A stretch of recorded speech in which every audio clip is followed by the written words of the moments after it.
berita kecelakaan maut Daniel. Terima kasih ya kau udah mau nganterin. Ucap Amelia yang kini keduanya masih di jalan berada di dalam mobil. Iya santai aja. Kamu kayak ke siapa aja? Jawab Raka. Aku penasaran kenapa kamu bisa tahu aku di mana Kak? Tanya Amelia. Gini Mel.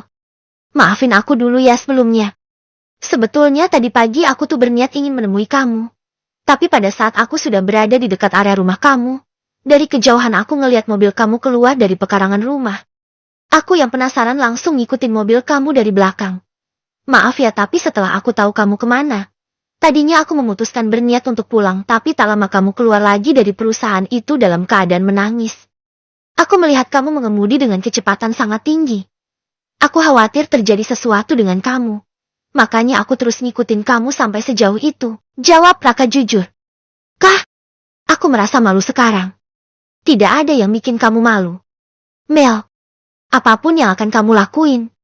Aku hanya minta satu aja dari kamu. Jangan pernah ngeluarin air mata untuk hal yang sia-sia. Kamu itu berharga jeti kalau ada orang yang menyakiti kamu. Jangan diingat. Lupakan saja. Berarti orang itu gak pantas buat kamu. Paham kan sekarang? Tanya Raka. Iya. 30 menit kemudian mobil berhenti di depan pekarangan rumah. Cecilia dan Daston terlihat berjalan cepat ke depan teras rumah menyambut kedatangan mobil anak mereka. Astagfirullah sayang. Kamu kenapa? Muka kamu pucat sekali. Nak Raka apa yang terjadi? Kenapa Amel bisa pulang sama Nak Raka?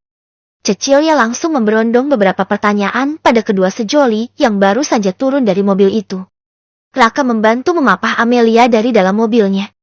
Berjalan menuju pintu rumah utama. Amelia tak berbicara apapun ia masih merasa sedikit lemas dan juga pusing di kepalanya. Pasti akibat guyuran air hujan yang sengaja ia tandangi di atas kepalanya sejak tadi pagi. Ma, biarkan dulu mereka masuk ke dalam. Ucap Daston pada istrinya. Kemudian Raka membawa Amelia masuk ke dalam rumah, diikuti Cecilia dan Daston dari belakang. Pintu pun otomatis tertutup dari dalam. POV Daniel.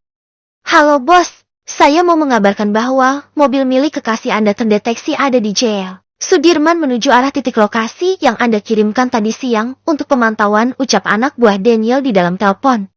Oke, kerja bagus. Daniel langsung memutus panggilan itu. Daniel tersenyum, ia sangat senang ketika mendapat kabar itu dari anak buahnya. Daniel segera menuju rumah Amelia, menjalankan mobilnya cepat melesat membelah jalanan. Daniel yakin gadis itu akan pulang ke rumahnya. Lelaki itu sudah tidak sabar untuk segera bertemu dengan Amelia. Ia harus menjelaskan semua kesalahpahaman yang terjadi. Ia tidak ingin Amelia berpikiran buruk tentangnya. Daniel tidak akan pernah rela jika hubungannya dengan Amelia sampai retak, atau lebih parahnya lagi sampai berakhir. Daniel tak bisa membayangkannya. Baru saja mobilnya berhenti di depan rumah gadis itu, ia harus mengurungkan niatnya. Daniel harus menyiapkan dirinya ketika melihat wanitanya keluar dari dalam mobil itu tidak sendirian melainkan dengan orang lain. Orang yang Daniel tahu siapa orang itu. Hatinya bak ditusuk belati tajam. Ketika pinggang Amelia dirangkul erat oleh lelaki itu. Dan tangan itu tangan yang selalu bermanja ketika bersamanya, sekarang tangan itu mengalung di leher lelaki itu. Daniel memalingkan wajahnya ke arah lain. Ia tak sanggup untuk melihatnya lagi. Apa seperti ini rasanya berada di posisi dia saat melihatku bersama wanita lain? Sakit, satu kata itulah yang terpatri. Daniel tidak rela jika Amelia sampai meninggalkannya dan kembali bersama laki-laki lain. Ia ingin ke sana menemui gadis itu di dalam. Namun sekarang bukan saat yang tepat. Daniel malah akan memperkeruh suasana menjadi buruk. Daniel tak bisa berpikir jernih saat ini. Ia tidak tahu harus melakukan apa.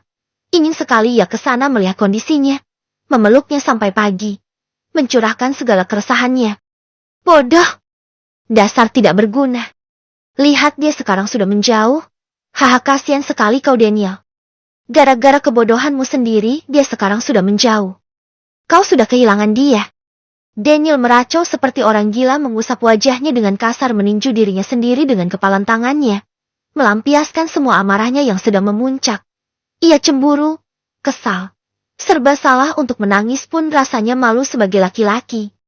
Daniel melajukan mobilnya meninggalkan area rumah kekasihnya. Dengan keadaan yang sedang tidak baik-baik saja, Daniel sampai tidak sadar melajukan kecepatan mobilnya begitu sangat tinggi. Bahkan ia menerobos lampu merah. Tak peduli orang-orang mengklaksonnya, pikirannya saat ini sedang kosong, ia begitu kalut. Ia tidak menyadari laju arah dari kanannya.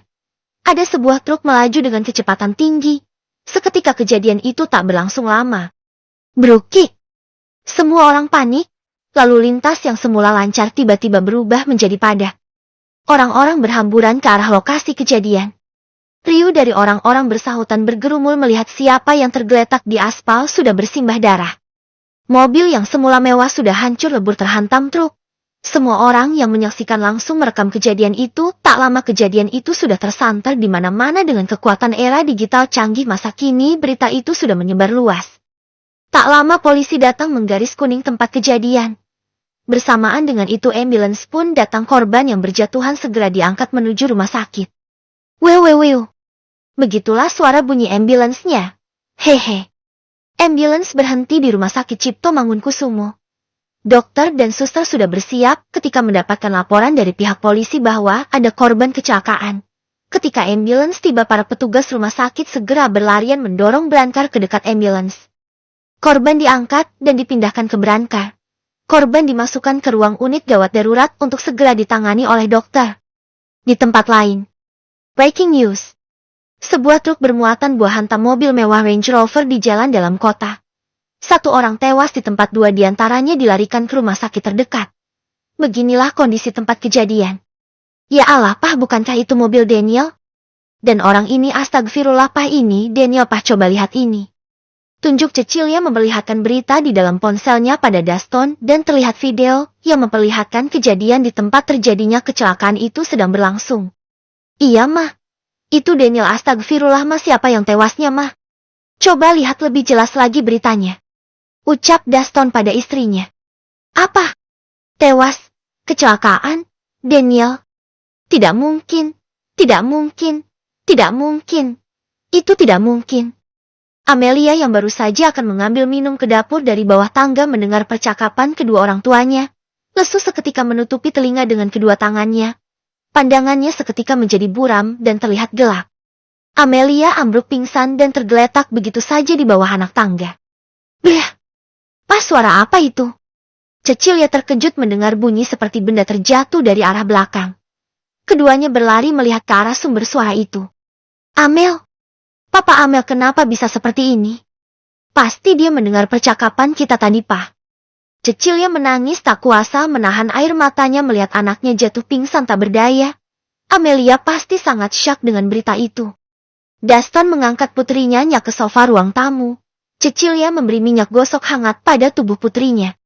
Ketika Darwin dan Sonya mendapat telepon dari kepolisian, tanpa menunggu berlama-lama lagi mereka langsung pergi menuju rumah sakit di mana anaknya dibawa untuk ditangani. Ya Tuhan, kenapa jadi seperti ini kejadiannya? Sonya menangis histeris di pelukan Darwin di depan ruangan operasi. Daniel mendapatkan luka cukup parah di bagian kepalanya. Daniel langsung mendapat tindakan operasi. Sementara supir truk meninggal di tempat dan kernetnya mendapat luka berat dan langsung dibawa ke rumah sakit yang sama. Mah, istighfar, tenangkan diri kamu. Semua sudah takdir, kita tidak bisa mengelaknya. Doakan saja anak kita kuat melewati masa kritisnya. Darwin mencoba menenangkan istrinya. Iya, Pak. Jawab Sonya sembari menangis. Tak lama datang 3 orang berjalan menghampiri Darwin dan Sonya. Daston dan Darwin saling menguatkan sesama seorang ayah. Pasti sangat sedih bila anak mereka terluka. Sony, panggil Cecilia. Sonya pun menoleh. Sel. Daniel. Sonya tak sanggup lagi melanjutkan ucapannya. Cecilia menangis menghambur memeluk wanita yang tak lain adalah sahabatnya. Kamu yang sabar, Sony. Kita doakan saja yang terbaik untuk anak kamu. Cecilia menghapus air mata wanita itu. Sonya pun mengangguk. Kemudian Sonya menoleh pada gadis cantik yang berdiri di belakang ibunya. Sayang. Sonya memeluk Amelia begitu erat. Hanya Sonya yang tahu permasalahan mereka. Amelia menitikkan air matanya di pelukan ibu dari kekasihnya itu. Amelia belum siap kehilangan Daniel selamanya. Ia masih ingin melihat lelaki itu setiap harinya. Setelah Amelia bangun dari pingsannya, gadis itu memaksa kedua orang tuanya untuk segera pergi ke rumah sakit untuk melihat kondisi Daniel. Menurut berita yang tewas merupakan seorang supir truk, jadi Amelia sedikit tenang. Namun ia belum merasa tenang jika ia belum melihatnya sendiri dengan matanya. Daston dan Cecilia pun menyetujui permintaan anaknya. Ia juga merasa khawatir pada sahabatnya. Sementara di ruang operasi lampunya terlihat masih menyala meskipun sudah 2 jam Daniel di ruangan itu.